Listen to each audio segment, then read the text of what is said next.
Alright, so the first thing to know about this video is that in 1947, an American named George Kennan, so a guy who worked for the U.S. government, came up with this foreign policy, this approach to international relations that was called containment. And what this was, if you look at this map down here, he said that the U.S. should try to stop the expansion or the spread of communism. On this map, everything that's in red represents a communist nation, and in blue is an area that's not communist. What Kennan wanted to do was, starting in 1947, he wanted to make sure that the U.S. government worked to contain or hold within borders communism. So this was Kennan's idea. He says we are going to contain or stop the spread of communism.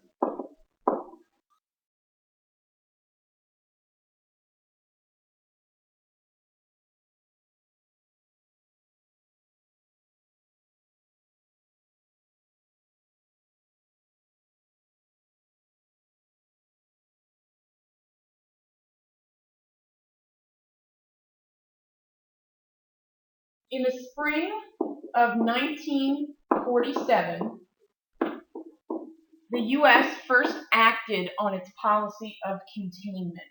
At the time, the president was Harry S. Truman, so he was the same man who made the decision to drop the atomic bomb. And Truman, acting on the ideas of the containment policy, came up with something called the Truman Doctrine. And the Truman Doctrine is the idea, the approach he used to stop the spread of communism. So the Truman Doctrine is just his idea about stopping the spread of communism.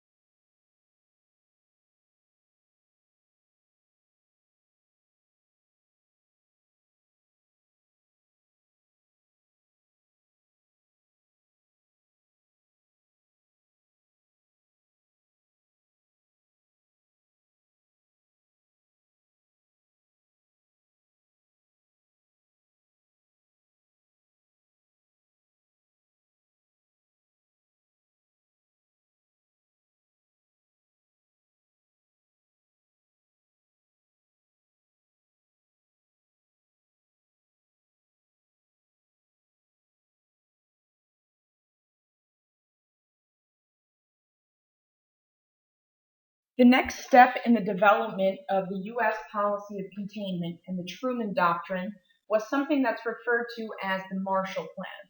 And the Marshall Plan happened, or it was created, because of how weak Europe was after World War II. Most of the economies of countries in Europe were really hurt by all the damage and warfare from World War II. And President Truman was afraid that if the economies of Europe started falling, that they would start turning to communism, and this was something he didn't want. So, what happened was in June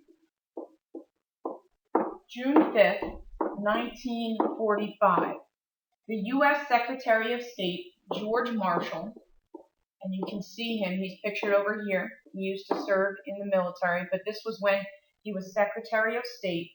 He came up with this thing called the Marshall Plan, and the whole goal was to aid Europe, meaning that the U.S. was going to send money to countries in Europe that had been weakened by World War II, and that money was going to help them rebuild a capitalist economy and avoid a communist revolution. So the whole Marshall Plan was designed to stop the spread of communism. And if you look at this map, you can see that these are the countries, the ones in gray. These are the Western countries that accepted money or economic aid from the U.S. as part of the Marshall Plan. So everywhere here that's in gray, the dark gray, so you have France, and you have Great Britain, and you also have the countries in Scandinavia. So this whole area, okay, they all accepted U.S. money from the Marshall Plan. Now, the Soviet-controlled regions, the communist regions, those are the areas that are in white for the most part over here. This was Spain, and they tried to stay neutral. They tried to stay out of it. But these Soviet-controlled regions refused to accept aid from the U.S. They didn't want the U.S. to have any sort of influence in their economies. What you saw happen in Europe as a result of the Marshall Plan, with that areas in gray, the Western democratic nations that accepted U.S. aid, they started to recover. Right? And the areas that refused U.S. aid, well, their economies started to decline, and they never really bounced back from the damage and economic hardship of World War II. And the things that happened in Western Europe is there was higher productivity, there was reduced trade barriers, and all the countries that accepted help from the U.S. learned to use their resources more efficiently. All in all, Western Europe received about $13 billion